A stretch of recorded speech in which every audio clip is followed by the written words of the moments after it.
On en sait un peu plus sur le crash de l'avion d'Air Algérie survenu le 24 juillet 2014 en territoire malien.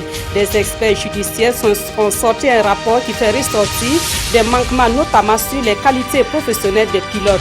Ce nouveau rebondissement a suscité la réaction des parents des victimes. Vous les entendrez dans ce journal. Le programme de renforcement de la résilience à l'insécurité alimentaire et nutritionnelle a été lancé ce vendredi. Ce programme sera mis en œuvre dans 92 communes burkinabè et il consistera à construire et réhabiliter des infrastructures hydro-agricoles. Il va coûter plus de 15 milliards de francs CFA. CAN Gabon 2017, demain, les étalons joueront le premier quart de finale de la CAN. Le Burkina Faso sera face à la Tunisie. Et si les garçons sont arrivés à cette étape de la compétition, c'est aussi grâce à son dernier rempart Hervé Kwaku Kofi, dont nous vous proposons le portrait dans cette édition. Bonsoir et merci de nous suivre. Cela dit, plusieurs manquements de la part de la compagnie d'Air Algérie seraient à l'origine du crash du vol AH5017. C'est la conclusion à laquelle sont parvenus des experts judiciaires qui ont travaillé sur ce crash survenu le 24 juillet 2014. Leur rapport indique principalement des lacunes concernant les capacités professionnelles des pilotes. Comment réagissent les parents des victimes à la suite de ce rapport? Élément de réponse dans cet élément signé Amadou Ilboudo et Frédéric Etienne Bassenga. Suite aux révélations du quotidien Le Figaro, montrant comment la compagnie de leasing du vol AH5017 de Air Algérie a manqué à ses obligations, nous sommes allés à la rencontre de l'association des parents des victimes pour voir comment elle appréhendait cette nouvelle donne. L'association dit ne pas être surprise, elle a relevé ces mêmes insuffisances aux enquêteurs 2 semaines après le crash. En recevant les membres du BEA français et maliens, en recevant les familles des victimes, nous avons dénoncé le caractère léger du crash du point de vue des précautions à prendre par les affréteurs pour assurer la sécurité des voyageurs. Nous avons commencé par relever l'absence de boîte noire, ensuite l'illisibilité de la boîte noire. Nous avons ajouté qu'en venant même l'avion avait fait une escale de 3 jours à Alger, du fait même de son incapacité d'assurer la voie aérienne Paris-Alger-Ouaga. Et nous avons dit que l'équipage était surmené. Nous avons insisté. Est-ce que vous voyez?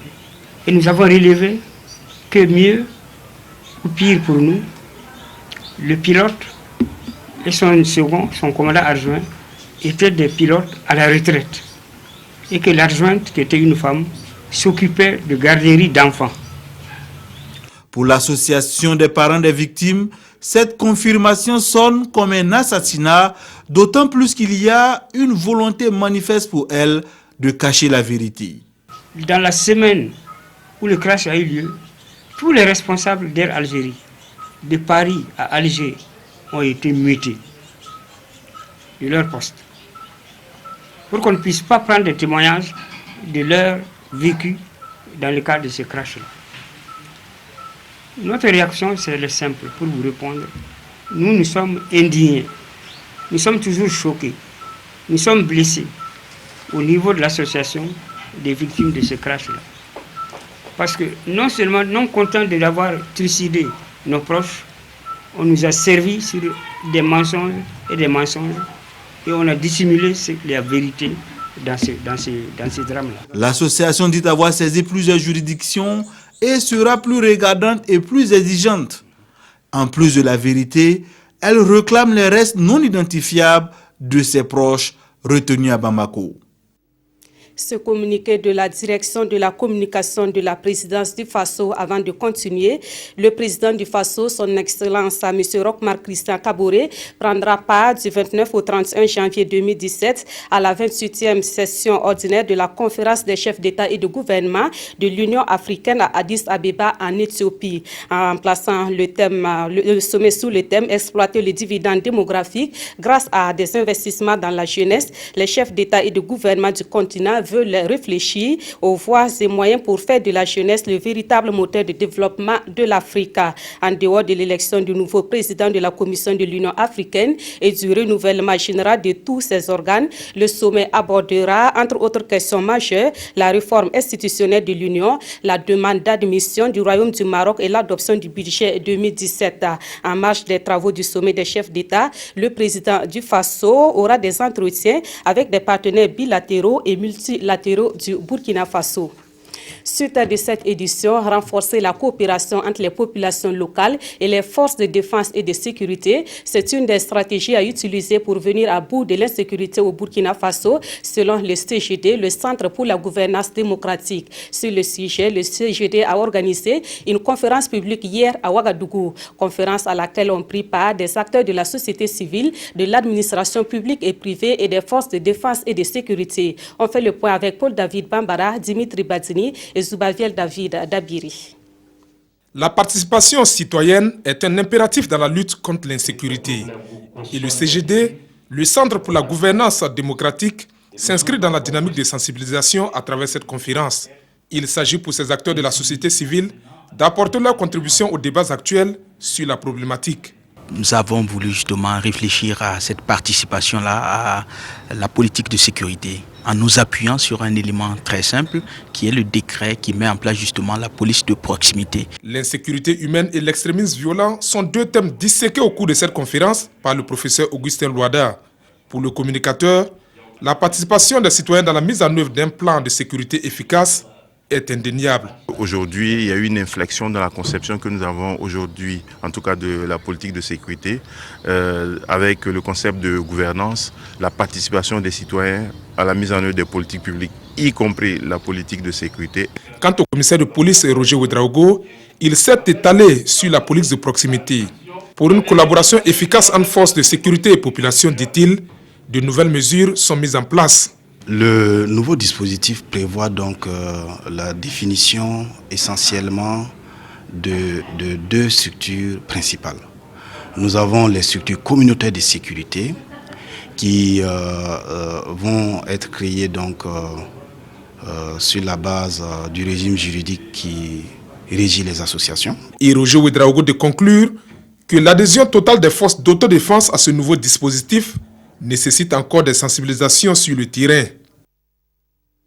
En bref, selon un communiqué de la gendarmerie nationale, hier jeudi, des individus ont manifesté devant la brigade territoriale de gendarmerie de Bagré dans la province du Boulgou. Ils ont exigé la libération d'une exciseuse et 7 de ses complices qui avaient été arrêtés à la suite de la pratique de l'excision sur 6 petites filles. Pour éviter un affrontement qui aurait pu se révéler tragique, la gendarmerie a finalement libéré les dames. Malgré tout, on déplore des dégâts matériels sur les locaux et les véhicules de patrouille de la gendarmerie, de même que la destruction des motos appartenant aux gendarmes. 29 manifestants les plus virulents ont été arrêtés et 8 meneurs clairement identifiés seront bientôt déférés devant le procureur du Faso près le tribunal de grande instance de Tenkodougou. 5 autres personnes sont activement recherchées et la population est invitée à collaborer afin de les retrouver. Autre point de l'actualité, l'USAID a octroyé plus de 28 milliards de francs CFA à 4 de ses partenaires. Il s'agit du programme alimentaire mondial, de l'UNICEF, du réseau des caisses populaires du Burkina Faso et du Lutheran World Relief. Cette subvention permettra aux bénéficiaires de mettre en œuvre des projets entrant dans le cadre de la lutte contre la pauvreté et une meilleure résilience des populations. Le reportage de Yacouba Gamene et Omar Zambri. Au total, ce sont 4 conventions de financement qui ont été signées au cours de cette cérémonie.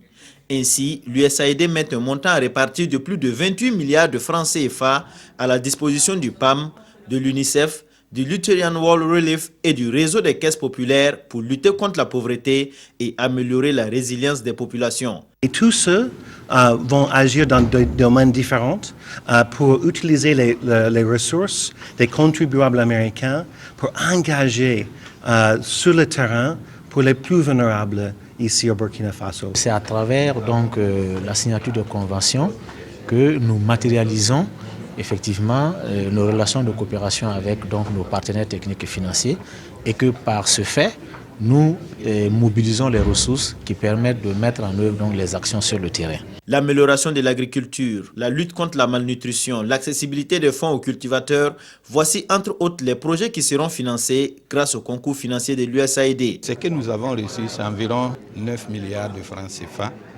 et pour renforcer le développement de nouveaux produits innovants en faveur du monde rural. Nous avons reçu 2 400 000 dollars américains. Cette contribution sera utilisée au Sahel, à l'Est, au Nord et Centre-Nord. L'USAID espère que ces financements contribueront énormément à soulager les populations vulnérables et à leur permettre une meilleure résilience. Environ 3 milliards de francs CFA, c'est le montant que la Banque mondiale vient de mettre à la disposition du Burkina Faso. C'est un financement sous forme de dons destinés aux projets filets sociaux. Les bénéficiaires sont les ménages vulnérables de la région du centre-ouest et certaines provinces du nord. La convention de dons a été signée ce vendredi entre la Banque mondiale et le gouvernement burkinabé. Moussa Ouedraogo et Yolande Lompo. Par ces signatures, la Banque mondiale octroie à l'État burkinabé environ 3 milliards de francs CFA. Ce montant vient renforcer le financement additionnel du projet filets sociaux. Et sont concernés par ce don la région du centre-ouest ainsi que certaines provinces de la région du nord du Burkina. Il a commencé depuis 2015 et il était initialement doté de 50 millions de dollars. Ce projet vise à appuyer les efforts du gouvernement. Le projet filets sociaux soutient les ménages les plus pauvres et vulnérables des villages du Burkina. Ce soutien intervient dans l'accroissement des activités génératrices de revenus des bénéficiaires. Il s'agira pour nous de renforcer donc le passage à l'échelle au niveau du Burkina, des actions que nous menons déjà à travers le ministère de la Femme, de la Solidarité nationale et de la Famille avec l'appui de la Banque mondiale. Nous avons donc une cartographie des 13 régions par ordre de priorité et donc nous évoluons en fonction de ces priorités. En plus de ce transfert monétaire, la Banque mondiale s'engage à apporter aux bénéficiaires d'autres mesures d'accompagnement, notamment de petites subventions et une assistance technique. Cap à présent sur Bobo Dioulasso où les acteurs économiques prennent connaissance des innovations dans le domaine de la fiscalité. Il s'agit notamment des innovations fiscales sur la loi des finances à gestion 2017 et celles relatives à la commande publique. Une bonne connaissance de ces innovations fiscales permettra aux opérateurs économiques d'œuvrer dans le sens d'améliorer le climat des affaires. La rencontre qui s'est tenue hier a été organisée par la Direction générale des impôts en collaboration avec la Maison de l'entreprise et la Chambre de commerce et de l'industrie. Karim Ilboudo, Sirik Milogo et Moumouni Barou. Les acteurs du monde des affaires, des entreprises sont à l'école d'information. Comme module, ils prennent connaissance des innovations et modifications fiscales de la loi de finances gestion 2017 d'une part et la nouvelle loi sur la commande publique d'autre part. Il y a pas mal donc de mesures qui ont été consacrées par le législateur dans le sens de renforcer l'efficacité de la commande publique. Alors au nombre desquels je dirais qu'on a la réduction des délais imposés aux acteurs dans le sens d'une plus grande célérité. La loi institue également des sanctions, des infractions spécifiques donc définies pour régir la commande publique et cela dans le sens d'assainir davantage le milieu. Sensibiliser et mieux informer, ces acteurs de l'économie saisissent les opportunités de la nouvelle loi de finances gestion 2017. Nous étions dans un espace CISCOA et puis l'État a pris des engagements avec l'OADA. On s'est retrouvé dans une situation où coexistaient deux référentiels comptables et alors les contribuables, les opérateurs économiques ne savaient pas à quel référentiel comptable il fallait faire. Voilà, en tout cas, il fallait quel référentiel comptable il faut utiliser pour tenir la comptabilité des entreprises. Et donc, l'administration a tranché en donnant donc aux opérateurs économiques un seul référentiel. Pour une mise en œuvre efficace du PNDS, le plan national de développement économique et social, l'implication des acteurs économiques s'avère importante. Ce cadre des rencontres est donc un créneau pour une amélioration du climat des affaires au Burkina Faso. Autre point de l'actualité, on s'intéresse au projet 1 du programme de renforcement de la résilience à l'insécurité alimentaire et nutritionnelle au Sahel. Les travaux d'aménagement hydro-agricole entrant dans le cadre de ce projet ont été lancés ce vendredi à Saria, c'est dans la province du Boulkiemde. Ce programme couvre plus de 90 communes burkinabè et il sera concrétisé par la construction et la réhabilitation de barrages, de même que l'aménagement des périmètres irrigués et la réalisation de bassins de collecte d'eau. Son coût, plus de 15 milliards de francs CFA. Le reportage de Césaire Carrefour et Maïmouna Traoré. Le programme est très attendu des populations. Il est conçu pour améliorer leurs conditions de vie par le renforcement de la résilience à l'insécurité alimentaire et nutritionnelle. À terme, il prévoit la réhabilitation de 4 barrages sinistrés, la construction de 3 nouveaux barrages, l'aménagement de 500 hectares de périmètres irrigués à l'aval des barrages, 1500 hectares de bas-fonds, 110 hectares de périmètres maraîchers et la réalisation de 500 bassins de collecte d'eau de ruissellement. Avec les changements, le changement climatique que nous constatons, il faut que l'homme s'adapte à ce qui se fait face à lui. Il faut qu'il trouve des solutions à ces problèmes. C'est pour ça que nous parlons de concilier l'homme avec la nature et faire en sorte qu'il puisse dompter la nature pour pouvoir tirer les éléments de sa subsistance. Ce projet respecte tous les référentiels de notre politique agricole. Ce projet va dans plusieurs domaines, notamment le problème hydraulique, le problème hydro-agricole, pastoral. Le projet 1 du programme de renforcement de la résilience à l'insécurité alimentaire et nutritionnelle au Sahel est financé à hauteur de 15 milliards de francs CFA environ, avec une participation considérable de la Banque africaine de développement. Les défis sont connus, le gouvernement les connaît et il sait aussi s'adresser aux bailleurs de fonds. Et cette fois-ci, c'est la Banque africaine de développement qui a été interpellée et qui est intervenue comme d'habitude, vu l'excellence des relations que nous avons avec notre partenaire, le Burkina Faso. Le projet intervient dans 6 régions administratives et couvre 92 communes. Sa durée est de 5 ans. On reste dans le secteur de l'agriculture pour parler du coton conventionnel. Le Burkina Faso a renoué avec la culture de ce type de coton après avoir expérimenté pendant des années le coton à base d'organismes génétiquement modifiés. Et pour ce retour au coton conventionnel, les producteurs ont suivi le mot d'ordre de la Sofitex, la société burkinabè des fibres textiles, qui les a d'ailleurs accompagnés pour atteindre les résultats escomptés. Les résultats que nous découvrons dans ce dossier signé Idrissa Traoré et Moussa Sano.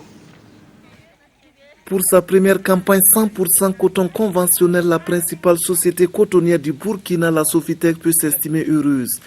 555 000 tonnes, c'est la quantité de coton graine qu'elle a pu récolter cette année sur une prévision de 600 000. Ce résultat aurait été meilleur si la pluie n'avait pas cessé brusquement, comme ce fut le cas ici dans la région cotonnière de Houndé, et si aussi toutes les conditions de production étaient réunies. Je pense que dans l'ensemble, ça va. Oui, ça va bon, ça donne bien comme le 6e. Voilà, mais seulement, quelque part, on a accusé les traitements, c'est-à-dire les produits. Voilà. Bon, il y a quelques produits qui ne sont vraiment pas efficaces, surtout le 2e type. En tout cas, un peu partout, les gens ont accusé le produit. Puisque vous traitez, mais vraiment, les chenilles, on est que les chenilles ne meurent pas. À l'image de cet homme, tous les agriculteurs ont adhéré cette année au mot d'ordre de la Sofitex, à savoir produire 100% de coton conventionnel. Nous avons constaté que la majorité des producteurs ont augmenté même leur superficie par rapport à la campagne antérieure, ce qui veut dire qu'ils ont compris en tout cas la nécessité de changer et ils ont suivi notre mot d'ordre. Donc nous tenons vraiment à les remercier aussi pour cela, parce que ce n'était pas évident au départ. La Sofitex a dû aussi batailler dur pour pouvoir disponibiliser les intrants à temps. Des efforts parmi tant d'autres et qui ont été sans doute des sources de motivation supplémentaires pour les producteurs. Avec le coton conventionnel, les traitements augmentent. Nous passons de 2 à 6 traitements. Mais la Sofitex a fourni des efforts pour mettre à la disposition des producteurs les produits de traitement pour éviter en tout cas qu'il y ait des infestations parasitaires. Et la Sofitex a aussi mis un dispositif qui a permis d'être toujours à côté des producteurs et à les sensibiliser et souvent même à les aider à traiter à travers nos brigades de traitement du coton. conserver sa place sur le marché et redorer l'image de son produit. Voici entre autres les ambitions du Burkina par ce retour au coton conventionnel. Le Burkina, premier producteur de coton en Afrique depuis 2003. Actualité dans le secteur de la santé, le plan national de développement sanitaire, le référentiel de mise en œuvre des politiques sanitaires au Burkina Faso pour la période 2011-2020 est en phase de révision. Une révision pour être en adéquation avec le plan national de développement économique et social. Le ministère de la Santé a organisé hier une conférence sur le nouveau dispositif de mise en œuvre de la seconde phase du plan national de développement sanitaire. Adama Djiti, Nathalie Sawadgo, Nabaloum. Le plan national de développement sanitaire fait l'objet d'échanges entre acteurs de la santé et partenaires techniques et financiers ici à Ouagadougou. Ce plan décennal 2011-2020 a été évalué en 2016 pour la période 2016-2020.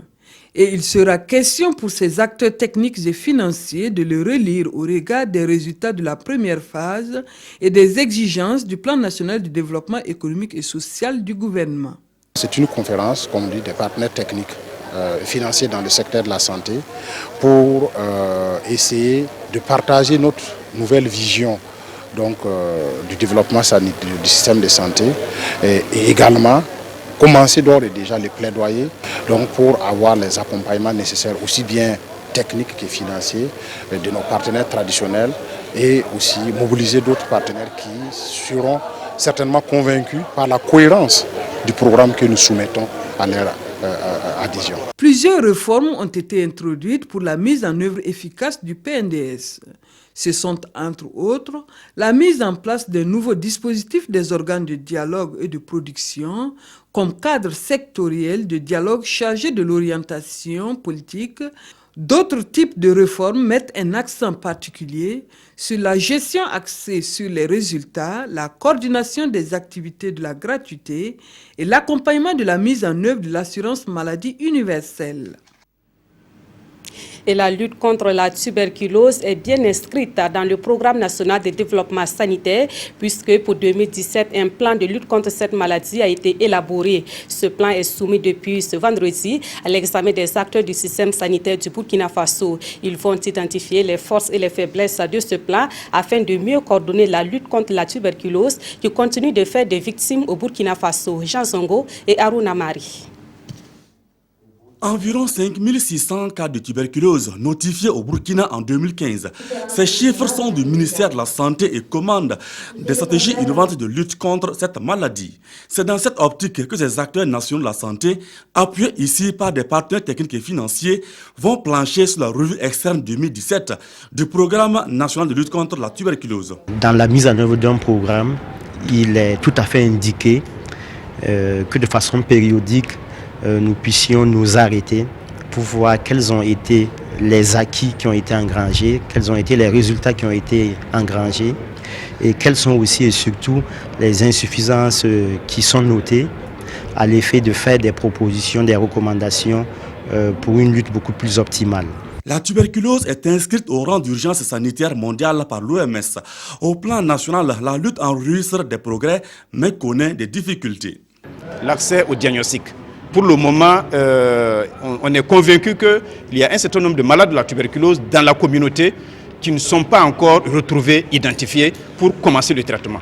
L'autre difficulté à partir du diagnostic de la tuberculose, c'est qu'il y a encore un certain nombre de malades, quand on commence le traitement, qui décèdent.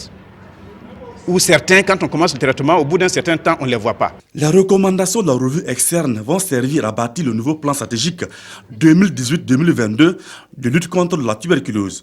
Un plan qui devrait être soumis en mars prochain au Fonds mondial de lutte contre le sida, le paludisme et la tuberculose pour financement.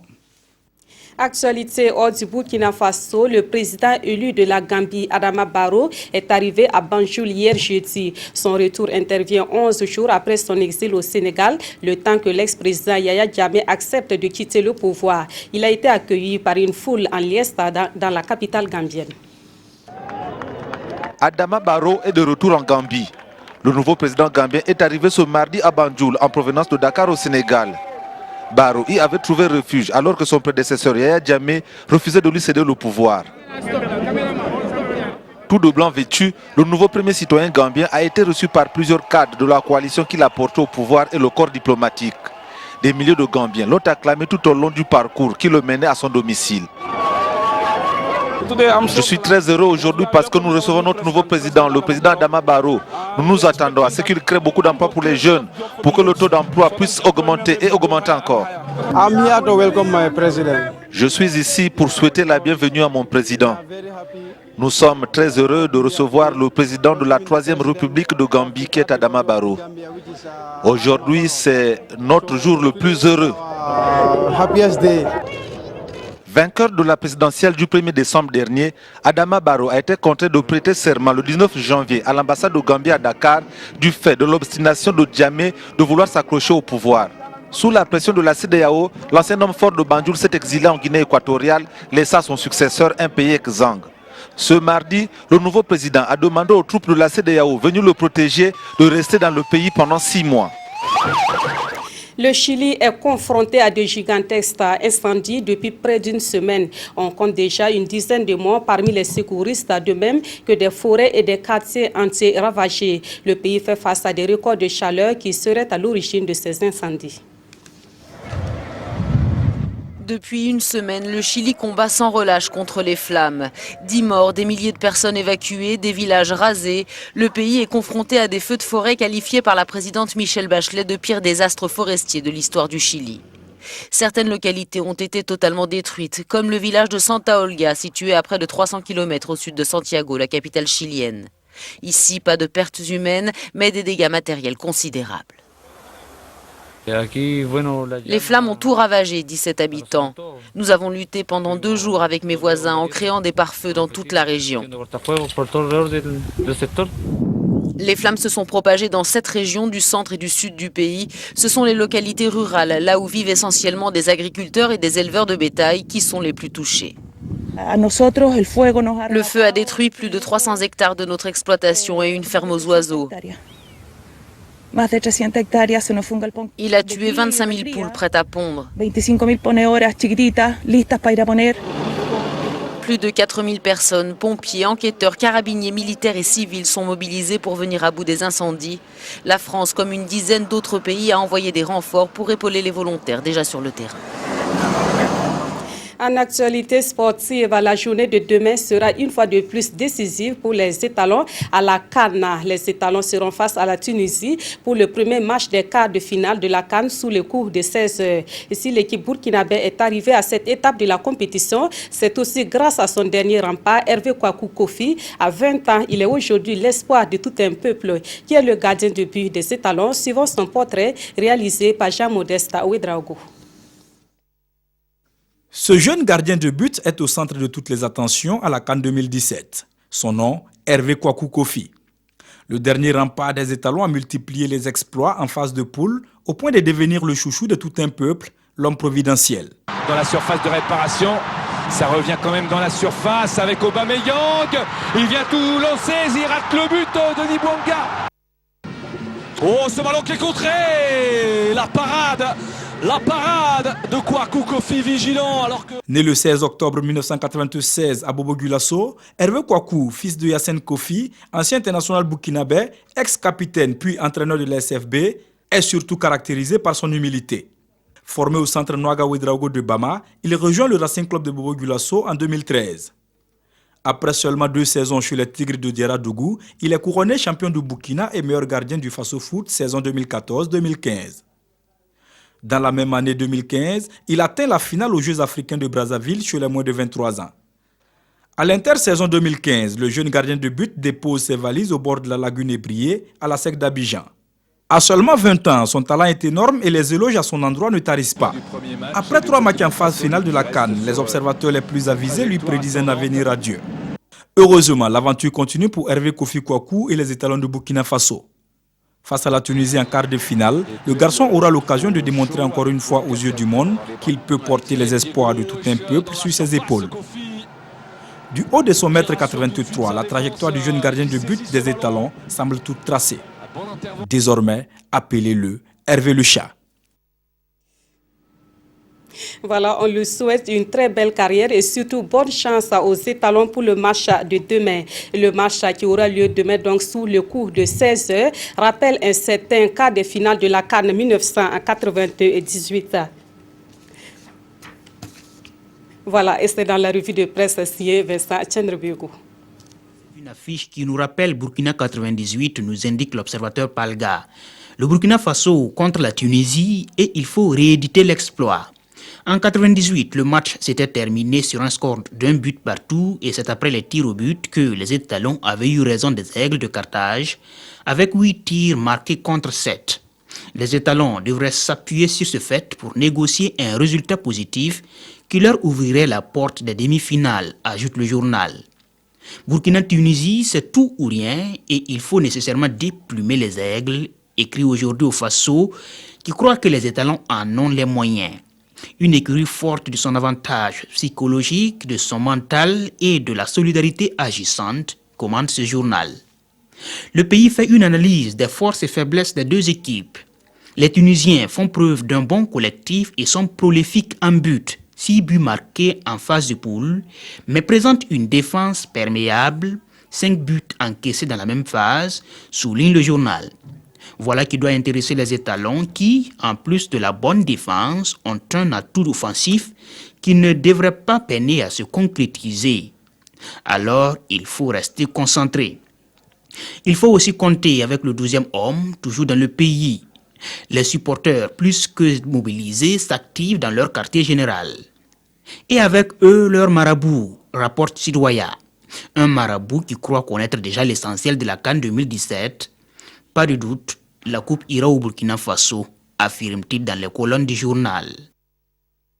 Et on le souhaite vivement. Avant de se séparer, je vous rappelle que le président du Faso, son Excellence M. Roch-Marc Christian Kaboré, prendra part du 29 au 31 janvier 2017 à la 28e session ordinaire de la conférence des chefs d'État et de gouvernement de l'Union africaine à Addis Abeba en Éthiopie. En plaçant le sommet sous le thème « Exploiter les dividendes démographiques grâce à des investissements dans la jeunesse », les chefs d'État et de gouvernement du continent veulent réfléchir aux voies et moyens pour faire de la jeunesse le véritable moteur de développement de l'Afrique.